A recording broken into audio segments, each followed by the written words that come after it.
The scene repeats itself every day in millions of kitchens around the world. Even before the first meal, someone picks up a food package, anxiously searches for the nutritional information, and fixes their eyes on a single number: calories. If the value seems low, a feeling of security arises. If it's high, the food goes back on the shelf. For decades, we've been taught that losing weight depended solely on this simple calculation: consuming fewer calories than the body expends. A seemingly perfect, logical, and irrefutable equation. But then something starts to seem strange. People who meticulously count every calorie continue to struggle with the scale. Others, without rigorous calculations, manage to lose weight consistently by simply changing the quality of their diet. Meanwhile, scientific studies published in recent years are beginning to reveal that two dishes with exactly the same number of calories can provoke completely different responses in the body. How is this possible? Was the math wrong? Or was it never sufficient to explain a system as complex as the human body? This question leads us to one of the biggest discussions in modern nutritional science. Ultimately, when we talk about weight loss, are we only dealing with energy entering and leaving the body? Or is there a network of hormones, hunger signals, digestion, microbiota, food processing, and metabolic adaptations influencing this equation with each meal? For a long time, the idea that a calorie is just a calorie was treated almost as an absolute truth. It shaped medical recommendations, weight loss programs, diet apps, and even how the food industry began selling products labeled as light, fit, or low-calorie. But as science advanced, researchers began to realize that this explanation was only part of the story. In this documentary, we will investigate how the calorie theory was born, why it gained so much traction over the last century, and what the most recent research has actually discovered about metabolism, food quality, and energy expenditure. By the end of this journey, you may still look at the calories in food, but you will hardly see that number in the same way. To understand why millions of people have come to believe that losing weight is simply a matter of calculation, we need to go back more than 200 years, to a time when nutrition was still taking its first steps as a science.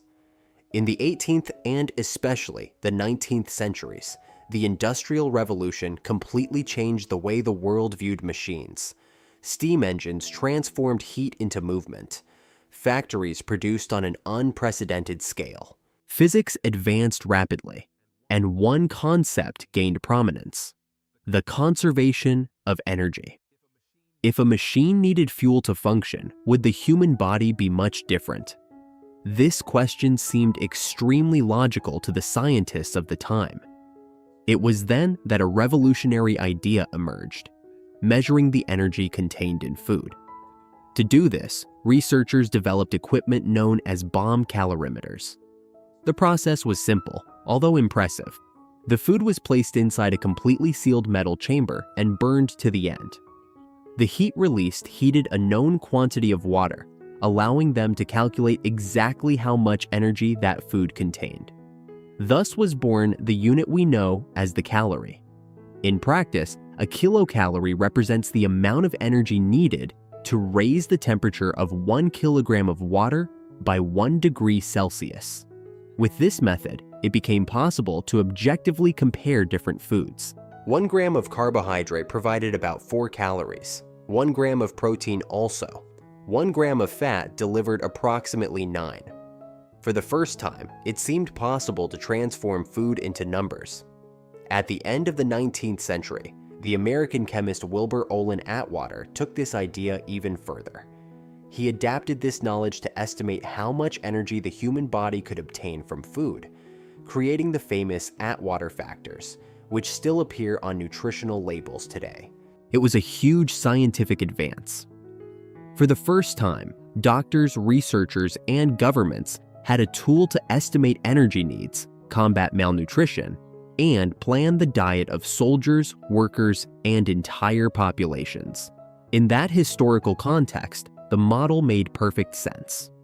The problem began when a useful tool started to be treated as a complete explanation of human biology. Because a bomb calorimeter doesn't have an intestine, it doesn't have hormones, it doesn't feel hunger, it doesn't sleep poorly, it doesn't suffer stress. The digestive system doesn't harbor trillions of bacteria.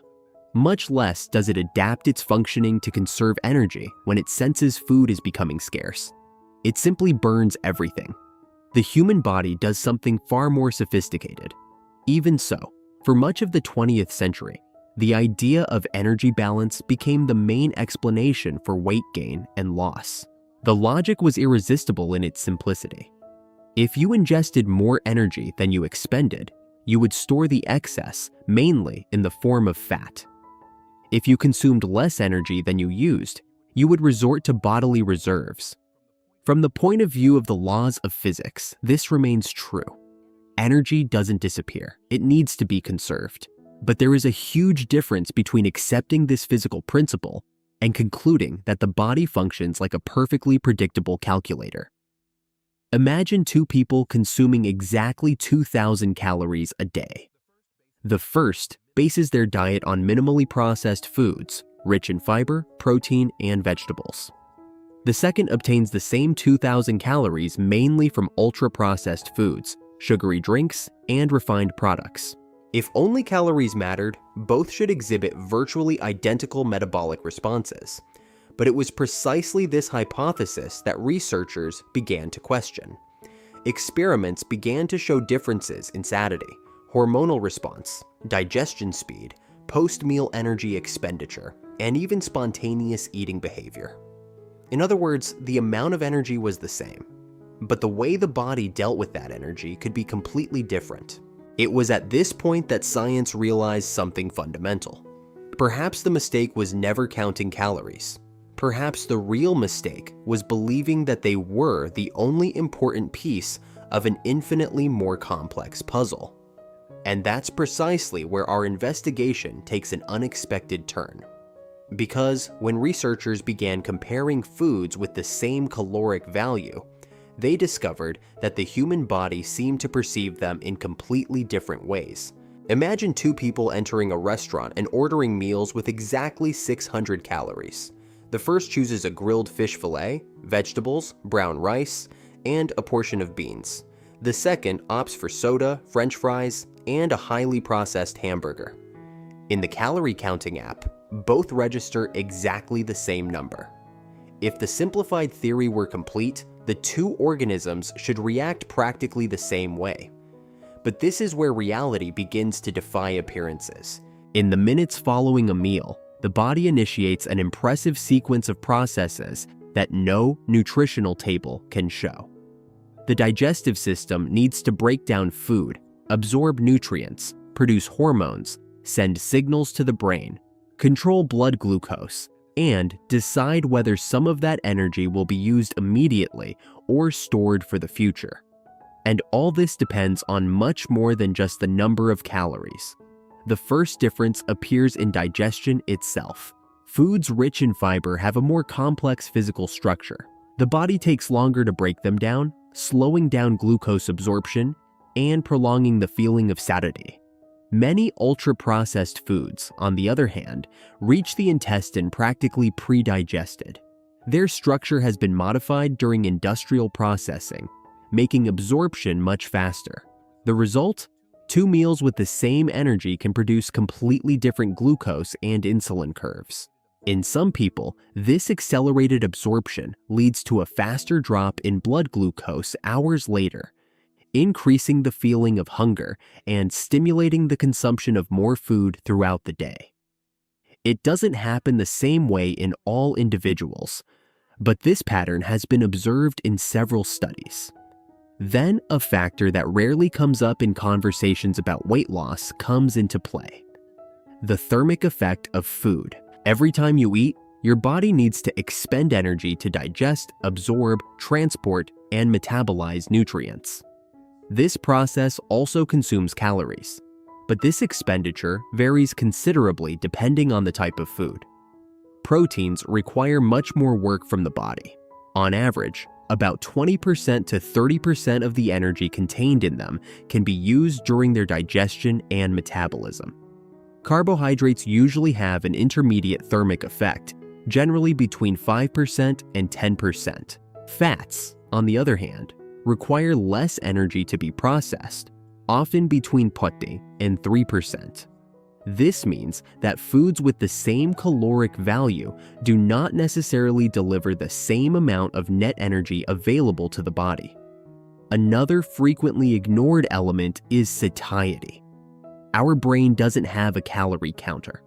It responds to an extremely sophisticated combination of signals sent by the stomach, intestines, adipose tissue, and various hormones involved in appetite control. Proteins tend to more intensely stimulate hormones related to satiety, such as GLP-1 and PYY, while helping to reduce the action of ghrelin, known as the hunger hormone. Foods rich in fiber also prolong stomach distension and slow gastric emptying, contributing to a feeling of fullness that can last longer. In practice, this means that 2 meals with the same calories can influence the likelihood of feeling hungry a few hours later in very different ways. There is also an invisible protagonist in this story, the gut microbiota. Trillions of microorganisms live in the human intestine and participate in the digestion of components that our body alone cannot fully utilize, such as certain dietary fibers. They produce compounds capable of influencing inflammation, metabolism, and even signals involved in appetite control. Although this area is still rapidly evolving and many questions remain unanswered, it is already clear that the interaction between food and microbiota adds another layer of complexity to how each person responds to food. And there's another surprising detail. Not all the calories present in a food are actually absorbed. The physical structure of food makes a difference. A whole nut, for example, has resistant cell walls that hinder complete access to the fats stored inside. Some of this energy can pass through the digestive system without being fully absorbed. When this same food is transformed into an ultra-thin paste or highly processed, the energy availability tends to increase because the natural structure has been broken. It's the same food, almost the same composition, but a different metabolic behavior.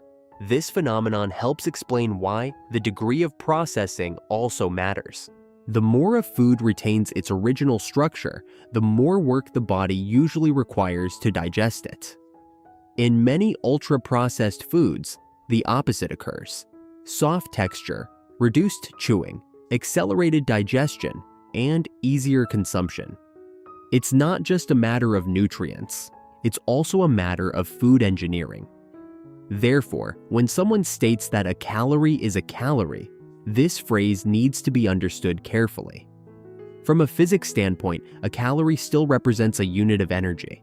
But from the perspective of human physiology, 2 calories from different foods can trigger very different responses involving hunger, satiety, hormones, digestion, energy expenditure, and eating behavior. And it was precisely by investigating these differences that science began to make some of the most important discoveries of recent decades. Carefully controlled studies began to reveal that the quality of food can influence much more than previously imagined. Not because the laws of physics ceased to exist, but because human metabolism is much more complex than any isolated equation. For a long time, discussions about weight loss seemed divided into 2 extremes. On one side were those who claimed that only calories mattered. On the other, there were arguments claiming that calories were of no importance whatsoever. Curiously, both sides ignored some of the evidence. In recent years, researchers have begun designing much more sophisticated studies, controlling not only the amount of calories consumed, but also the type of food, the degree of processing, the nutritional composition, the hormonal response, and even the spontaneous behavior of the participants. The results have begun to change how many scientists view metabolism. One of the most influential studies was conducted by researcher Kevin Hall of the National Institutes of Health in the United States. In a highly controlled environment, volunteers remained hospitalized for several weeks, receiving 2 carefully planned diets. Both offered similar amounts of calories, protein, fat, carbohydrates, fiber, and total sugar. The main difference was in the degree of food processing. In one phase, participants consumed predominantly ultra-processed foods. In the other, they consumed minimally processed foods. Volunteers could eat as much as they wanted. What happened surprised even many experts. When they received the diet rich in ultra-processed foods, people spontaneously consumed hundreds of extra calories per day, even without being instructed to eat more. As a consequence, they gained weight and increased their body fat. When they switched to minimally processed foods, the opposite happened. Without counting calories and without strict restrictions, they naturally began to consume less energy, lost weight, and reduced body fat. The discovery was important because it showed that the quality of food influences eating behavior itself. The environment created by the meal alters hunger signals, eating speed, satiety, and the amount consumed, making it much easier or much more difficult to maintain a calorie deficit. Calories still existed, but they no longer seemed to be a completely independent variable. Another line of research investigated something known as metabolic adaptation. Imagine a person who drastically reduces their food intake for several months. The intuitive expectation would be that they would continue to lose weight at the same rate.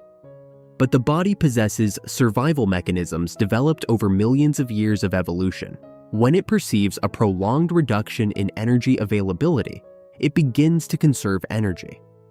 Resting energy expenditure can decrease more than expected simply due to weight loss. Spontaneous movements tend to become less frequent. Some people start moving less without even realizing it. Hormones related to appetite increase, while satiety signals decrease. It's as if the body is trying to convince the brain that this weight loss represents a threat.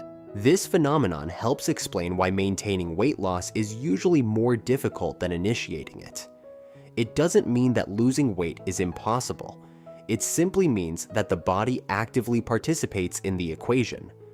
Another important advance came from studies on proteins. Several studies have shown that diets with higher protein content, within limits appropriate for each individual, tend to promote greater satiety, preserve muscle mass during weight loss, and slightly increase the thermic effect of food. In practice, this can facilitate adherence to the dietary plan.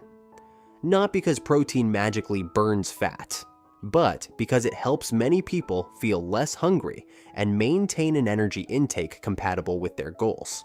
At the same time, researchers have observed that different people may respond differently to the same dietary pattern. Genetic factors exert some influence.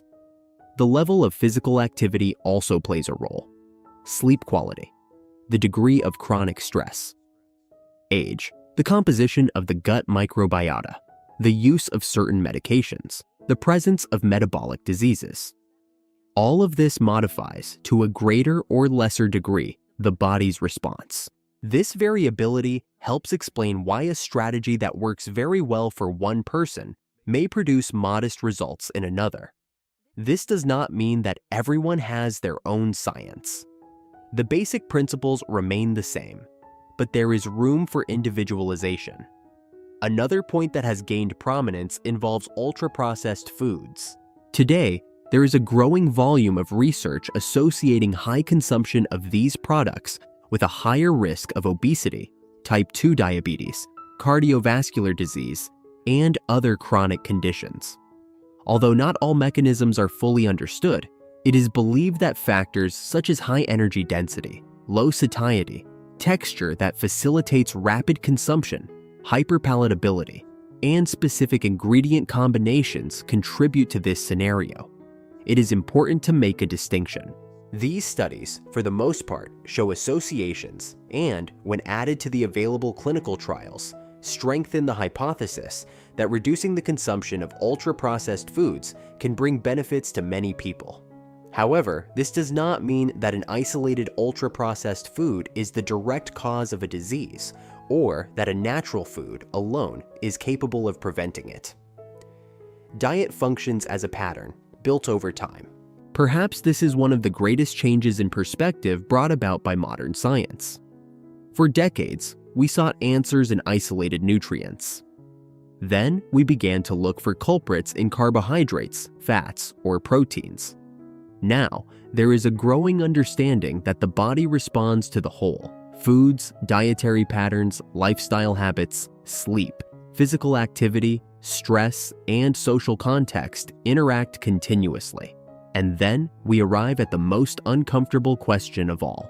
If science already understands this complexity, why do so many people continue to believe that simply balancing calorie counts solves the problem? The answer lies less in laboratories and much more in how we live today. It is in everyday life, surrounded by highly palatable foods, fast-paced routines, sleepless nights, and an environment that encourages overconsumption, that this story gains its most important chapter. Imagine two people starting a diet on the same day. They both download a calorie counting app. They buy a kitchen scale. They weigh their food precisely. They walk daily. They avoid excesses on weekends and follow the plan diligently. In the first month, both lose weight. In the second, the results begin to slow down. In the third, one of them practically stops losing weight. The reaction is almost always the same. My metabolism must be broken, or my body doesn't respond anymore. Although these phrases don't exactly describe what's happening, they reveal a very common frustration, and science shows that there is a more interesting and much more complex explanation than simply a lack of willpower. The first point is to understand that the human body was not designed to lose weight. From an evolutionary perspective, our ancestors lived for thousands of years in environments where food scarcity was much more frequent than excess. Those who could conserve energy when food decreased survived better. This mechanism is still present. When caloric intake remains reduced for a prolonged period, the body interprets this situation as a potential risk. In response, it begins to adopt strategies to preserve its reserves. Resting energy expenditure may decrease. Muscle efficiency increases. Involuntary movements, such as changing position, gesturing, or walking without a specific purpose, tend to decrease almost imperceptibly. It's as if the body begins to manage each unit of energy much more carefully. The most curious thing is that this happens without the person realizing it. They don't consciously decide to expend less energy. The body simply adjusts its functioning. At the same time, the brain intensifies signals related to hunger. Hormones like ghrelin may increase, while hormones linked to satiety, such as leptin, tend to decrease when there is significant loss of body fat. The result is predictable. Thoughts about food become more frequent. Aromas seem more intense. Portions that once satisfied no longer seem sufficient, and resisting requires increasingly more mental effort. Notice the difference. It's not just a battle against food, it's a battle against deeply ingrained biological mechanisms. But there's another factor even more present in modern life: the food environment. For practically all of human history, obtaining food required physical effort. It was necessary to plant, harvest, hunt, or walk long distances. Today, the exact opposite is true. Extremely tasty, cheap, ready to eat, and highly caloric foods are available within a few meters, 24 hours a day. It has never been so easy to eat, and it has never been so difficult to ignore the stimuli. The food industry has learned to combine sugar, fat, salt, and aromas in an extremely efficient way to make many products irresistible. This doesn't mean there's a conspiracy or that these foods are addictive for everyone in the same way. But there is a growing consensus that highly palatable foods facilitate consumption beyond energy needs, especially when they are part of the daily routine. Now imagine this scenario combined with another silent problem: sleep deprivation. Sleeping too little doesn't just affect mood. Several studies show that poor sleep alters hormones related to appetite, increases the desire for energy-rich foods, and reduces the ability to control food cravings. After a night of insufficient sleep, the brain tends to seek quick rewards. And few rewards are as immediate as a highly palatable food. Chronic stress acts similarly. Under constant pressure, many people begin to use food as a form of emotional comfort. Furthermore, stress influences important behaviors. It reduces the willingness to cook, decreases physical activity, impairs sleep, and encourages more impulsive choices. Notice how the pieces begin to fit together. We're not just talking about calories. We're talking about an organism trying to conserve energy, hormones altering appetite, a brain responding to stress, an environment that stimulates constant consumption, and daily habits influencing all these responses simultaneously. There's also a frequently overlooked detail. As a person loses weight, they also carry less weight. This means that activities like walking, climbing stairs, or simply standing consume less energy than before. In other words, the same body that needed a certain number of calories to function when it weighed 100 kilos will naturally need less energy when it weighs 85. This reduction is part of the process. It doesn't represent a defect, but it requires adjustments over time. Another important aspect is that the scale doesn't always tell the whole story. A person who starts strength training, improves their diet, and increases protein intake can preserve or even gain muscle mass while losing fat. Because muscle is denser than fat, weight may change little, even with a significant improvement in body composition, metabolic health, and abdominal circumference. When all attention is focused solely on the number on the scale, these advances go unnoticed. And this leads many people to abandon habits that were working. Perhaps the greatest discovery of science is not that losing weight is impossible. Quite the contrary.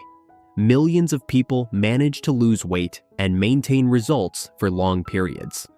The great discovery is that success rarely depends on willpower alone. It depends on building an environment that works in favor of the body, not against it. When food promotes satiety, when sleep is adequate, when there is regular physical activity, when stress is better managed, and when minimally processed foods occupy most of the routine, maintaining a calorie deficit tends to require much less conscious effort. This is where mathematics finally meets biology. The energy deficit remains necessary for fat loss. But how you achieve this deficit can completely transform the experience. And this may be the difference between a diet that lasts only a few weeks and a lifestyle that can be maintained for many years. After all this research, it becomes clear that the great lie was never the existence of calories. The real oversimplification was believing that these laws alone explained an organism shaped by millions of years of evolution. The laws of physics still apply. To lose body fat, the body needs to use more energy than it receives over time. This principle remains solid. What has changed is our understanding of how this deficit is built and why some strategies are much more sustainable than others. This difference completely changes the way we view food. Instead of simply asking, how many calories does this have? A much more useful question becomes, how will this food influence my hunger, my satiety, and my future choices? This small change in perspective can make a huge difference in the long run. The first step is to prioritize foods that naturally help the body regulate appetite. Fruits, vegetables, legumes, beans, whole grains, nuts in appropriate portions, eggs, meats, fish, natural dairy products, and other sources of quality protein usually offer a valuable combination of fiber, protein, vitamins, and minerals. These foods generally require more chewing, remain in the digestive system longer, and promote greater satiety than many ultra-processed products. This doesn't mean you need to completely eliminate processed foods. In real life, few people can or need to follow a perfect diet. The most important thing is to observe the dietary pattern as a whole. A less nutritious meal in a balanced context will hardly define your health. Similarly, a food considered healthy alone does not compensate for a routine built on bad habits.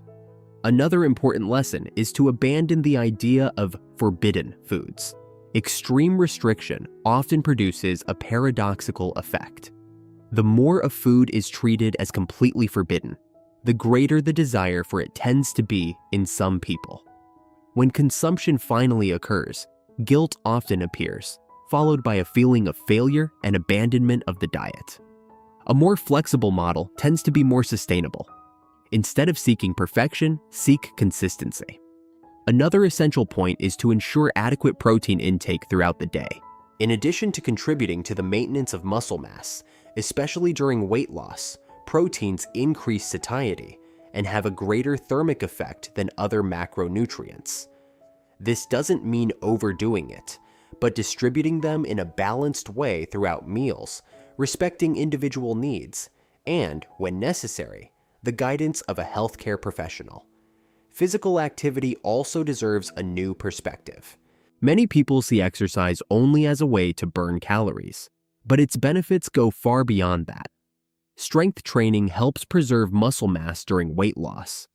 Aerobic exercise improves cardiorespiratory fitness. Both promote metabolic health, help control glucose, improve insulin sensitivity, reduce the risk of various chronic diseases, and also contribute to psychological well-being. In other words, moving the body is not just about expending energy, it helps the body function better. Sleep is another frequently neglected pillar. Sleeping between 7 and 9 hours a night is associated, for most adults, with better hormonal regulation, greater energy, less hunger throughout the day, and a greater ability to maintain healthy habits. Of course, needs vary between individuals, but treating sleep as part of a nutritional strategy makes much more sense than trying to compensate for sleepless nights with more dietary restrictions. Stress management also comes into play. No dietary plan can indefinitely compete with high levels of anxiety, exhausting workdays, and a lack of time to take care of one's own health. Small changes, such as walking outdoors, practicing relaxation techniques, cultivating leisure time, or strengthening social bonds, can indirectly influence food choices and the ability to maintain consistent habits. And perhaps the most important advice is this: don't make the scale the only measure of your progress. Also observe your energy levels, your strength, your sleep quality, your medical exams, your abdominal circumference, your physical capacity, and the relationship you build with food. In many cases, these changes appear even before major changes in body weight. Ultimately, modern science didn't destroy the theory of calories. It simply showed that human metabolism is far more sophisticated than we imagined. Calories are part of the story, but they were never the whole story. 7. Conclusion plus invitation to register. We now return to that scene from the beginning. Someone standing in front of a shelf, looking at a single number on the packaging and believing that it summarizes everything that food will do inside the body. After this investigation, it becomes clear that this view is limited. The human body is not a calculator. It is a living, dynamic, and extraordinarily complex system. Each meal triggers a sequence of responses involving digestion, hormones, microbiota, metabolism, sleep, physical activity, and behavior. Calories remain important because they represent the energy available in food, but how that energy is processed depends on countless factors that science continues to explore. Perhaps this is the greatest lesson of this documentary. Losing weight is not just a battle against numbers. It is a process of understanding how one's own body works and building an environment that facilitates good choices. If you could summarize everything we've seen today in a few ideas, they would be these. Calories matter, but they don't alone explain weight loss. The quality of food influences satiety, metabolism, and eating behavior. Sleep, physical activity, stress, and daily habits are all part of the same equation. There is no miracle food, nor is there any single food that determines your health. Small, consistent, and sustainable changes usually produce much more lasting results than radical solutions. Science continues to evolve, and that's good news. It means we are getting closer to understanding the complexity of human metabolism without resorting to simplistic explanations or easy promises. If this documentary made you see food from a new perspective, share your opinion in the comments. What discovery caught your attention the most? Your experience can help other people who are also trying to understand this topic.